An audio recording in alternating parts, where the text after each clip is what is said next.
Hello, what's up, guys? Today is October 5th. I'm Hank. Today I'm gonna talk about this is one of my favorite games. Um, the game's name is Fire Emblem 4, Genealogy of the Holy War. And if you wonder why I'm gonna talk about this game, and of course this is a very interesting game, but that's not the reason that why I want to talk about this game. The reason why I want to talk about this is because what happened in the game relevant to what happened to our world today, and the story of the game involve some really dark stuff like child sacrifice, like bloodlines, like 13 bloodlines, political marriage, wars between bloodlines, mind control, and the battle between light and dark. Well, if you want to learn about the bloodlines of our world, the Illuminati, you can read this book from Fritz Springmeier from 1995, Bloodlines of Illuminati. I didn't read the whole thing, and it's on the CIA.gov, and you can feel free to read it. I only read a part of it. So I'm gonna show you some of the content of this game here. This guy, the red, the enemies. This guy, the children, and you have to stay from the Empire, Dark Codes.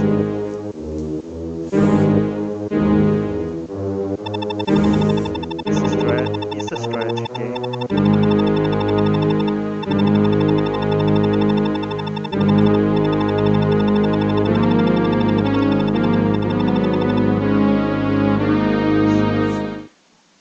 Movement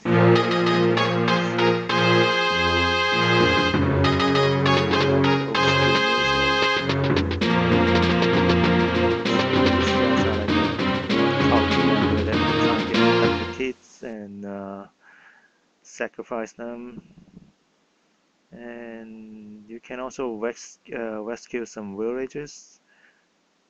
Get information from the people in the town, from the village. Let's talk about the ruler of this castle abducting kids after allying with the Dark Bishop. This game is not even human. And this guy, Seeger, he's the main character from chapter 1 to 5, the first half of the story. And you can track his bloodline here in the graph. You can track everybody's bloodline in this game. So when you see this orb here, it represents he has the Bardo's blood. And if the orb is flashing, that means he's the major of that bloodline. And there are like 13 bloodlines in this game, just like our world. And if you see this symbol here in the middle, it's the Asian sun symbol, and you probably see it everywhere in our world. And this is the Asian sun symbol here, and you see it in Target's logo and Google Chrome. You can also see the 666 here and the circle, and you can also see this sun symbol in St. Peter's Square in Vatican. And when they worship the sun, they don't mean the regular sun, they mean the dark sun, which is Saturn or Satan. And this is from the latest QAnon's post. The photo here, they use a lot of symbologies. Here is the Saturn, the pyramid, and the sun symbols here, which is also the eye, which represents Saturn. You see another sun symbol here and the eye symbol. And this is another sun symbol, They use a lot of the sun symbol because they worship the sun god, but not the regular sun, but the dark sun, which is Saturn. They show it here. And so in the early chapters, the story talks about how like the dark codes infiltrated almost every country to manipulate those in power, so they war with each other. And you see this picture here. This is the king here, and he got tricked into starting a war with other neighbor country, and he's been used as a puppet, and eventually got killed by this cult member. And this is Manfroy, and he's very high on top of that cult, and he's just tricking another kings to starting war with other country. He's like a dark, serious guy in the game, trying to resurrect a Lopturist empire. They call it Lopturist, but in our world, you can call it Satan or Baal, and there's a lot of names for that dark god, which requires sacrifice of children. So in the first half of the story, you fight a bunch of meaningless wars because of those false flag and manipulation from the cult. And they also abduct. They try to. They were looking for two children that inherit the Loptit's bloodline, which is the dot for the dark god, so the dark god can reincarnate.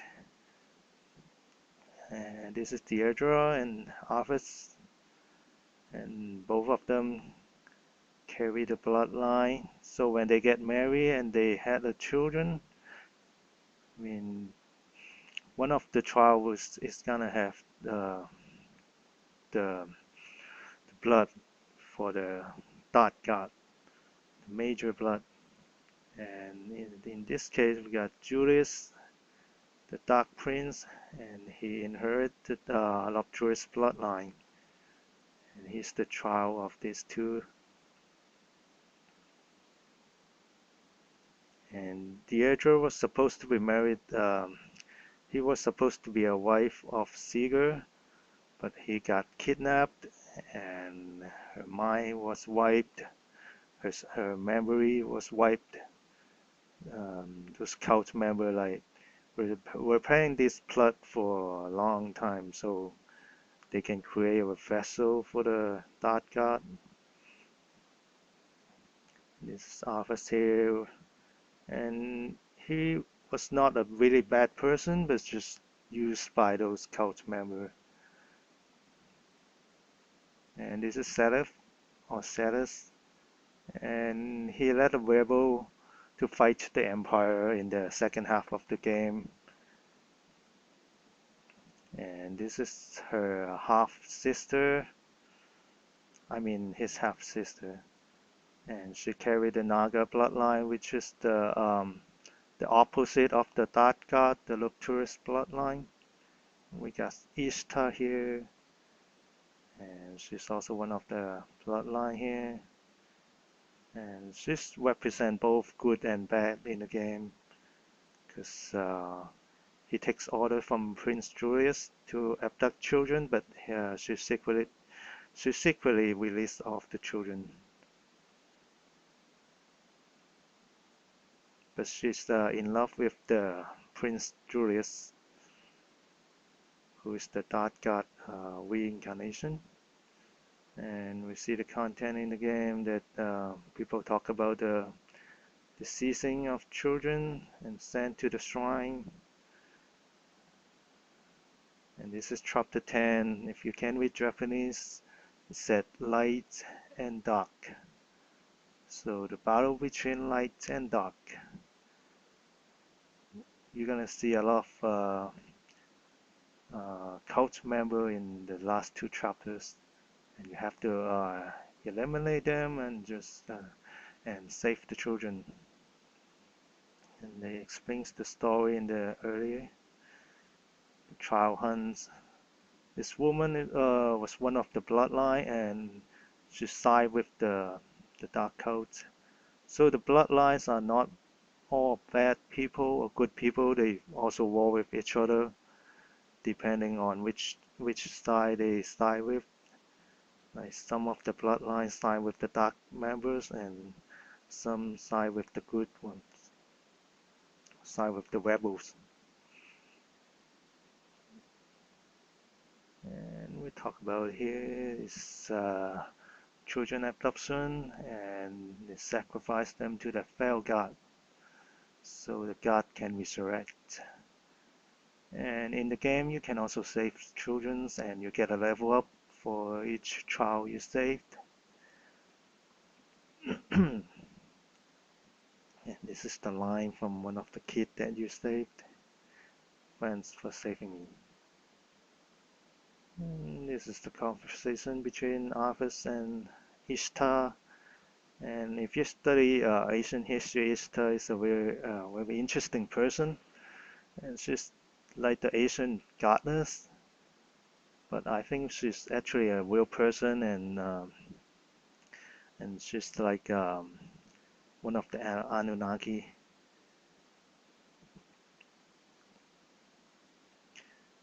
Now release the children, have orders from Prince Julius. So Arthas also want to release the children, and defying his own son. This is the picture here, and the parents also get murdered. And you can control your armies to fight the dark codes. This is the final chapter, the final holy war. And in the game, they also explain that the bloodlines was originated from the dragon tribe, Asian dragon tribe.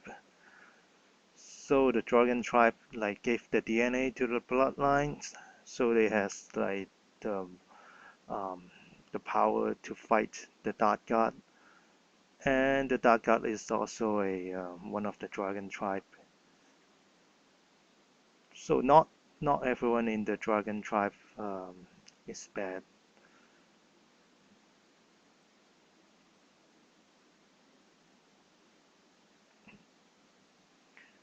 And in the game, they also talk about like the mind control. And it said Manfred cast a spell on you, and he was manipulating you.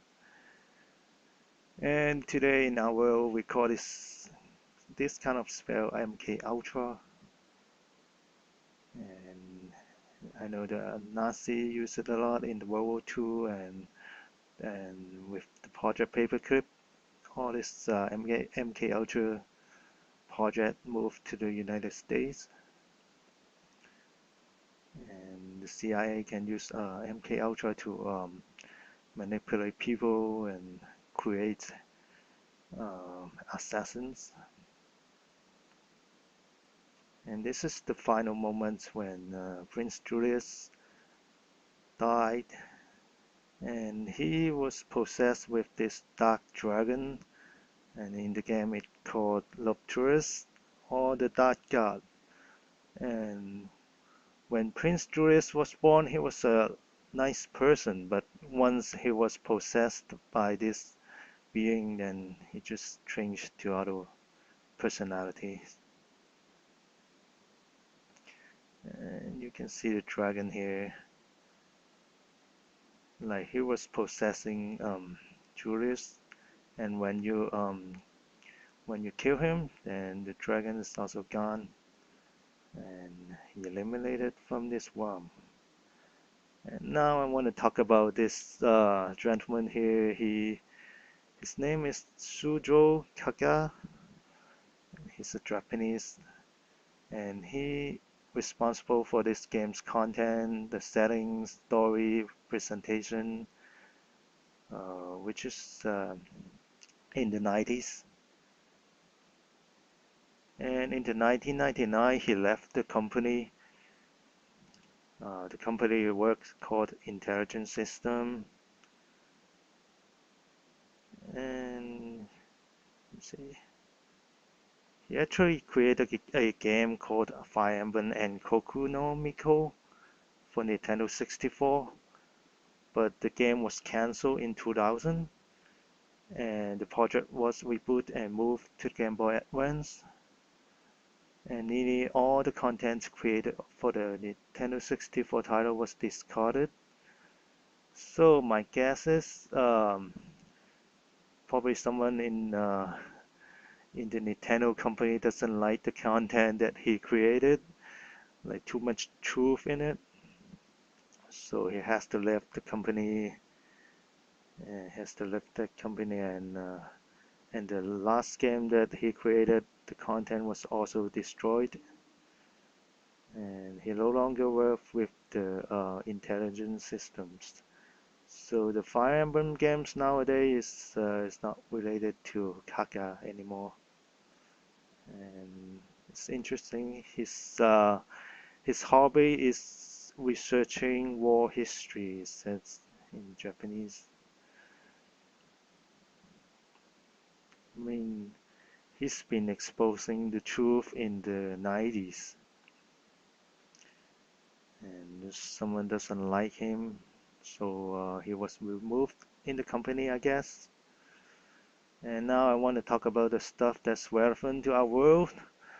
And this is the Vatican, the hall, and they use it for their meetings and speech. And you can clearly see like a reptilian or snake entity.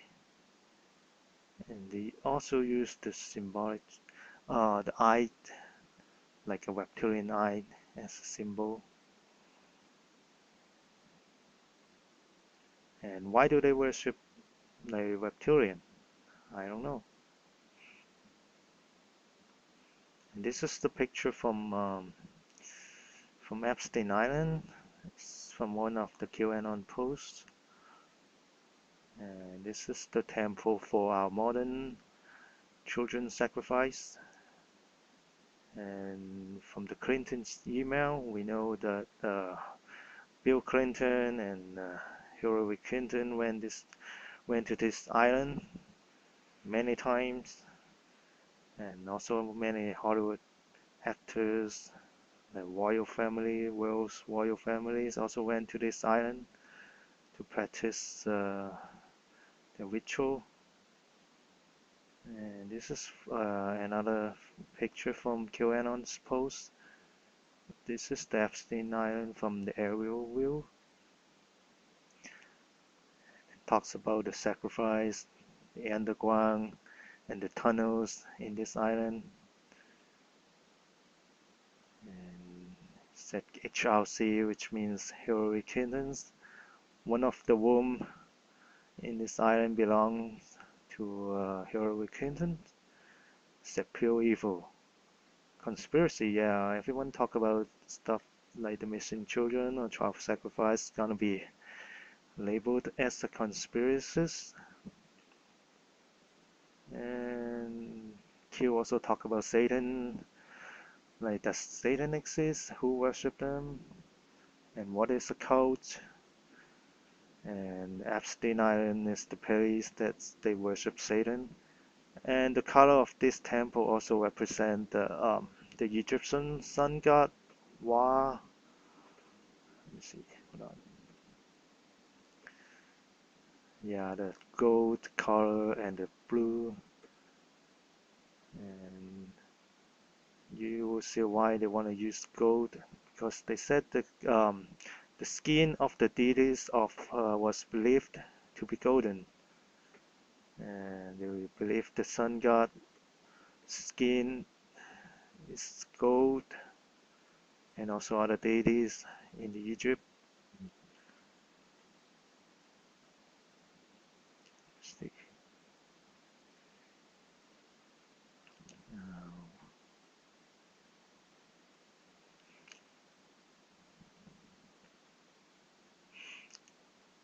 So Q talks about the design and the colors of this temple, and what symbol above the dome.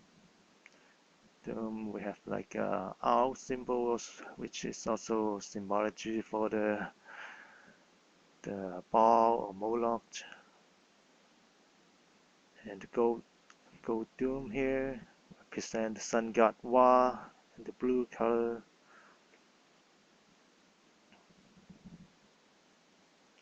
And have the puppet master travel to this island? Yes, of course. And how often, when, why? And Putin says the New World Order worships Satan. Yes, we have a lot of people in the United States here in the political parties.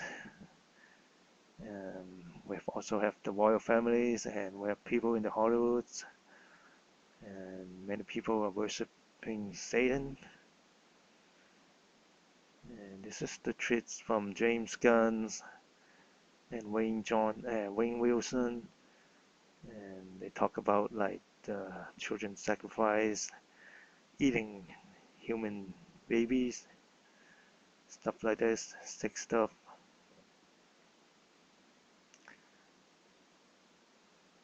So this is a picture from another kill post, and we see this human sacrificing stuff here in the background. And this is Anderson Cooper, the reporter or journalist from CNN, and his mother Gloria Vanderbilt. She belongs to one of the bloodline. And of course, Anderson Cooper was also a CIA agent, and he's still in CIA, I guess. Once you're in CIA, you're always in the CIA. There's no like a former CIA agent. That's nonsense. And I want to share this video, which I think really interesting here with Tucker Carlson from Fox News.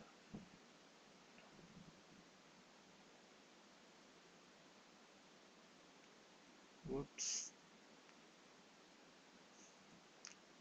Well, it doesn't let me play. So, but actually, the video talk about reptilian porn lawyer. He called the lawyer for the Stormy Daniels. He's a reptilian lawyer, and he also talks about human sacrifice, child trafficking, satanic ritual abuse. So whether or not reptilian exists, I don't know, and I can't confirm. But I don't really think it's matter. It's like what you do define you're good or bad. I don't care you're reptilian or human, but if you do bad things, then you belong to the dark side. So it doesn't matter like you're human or ETs. It doesn't matter. Even though you're born in the bloodline like John F. Kennedy.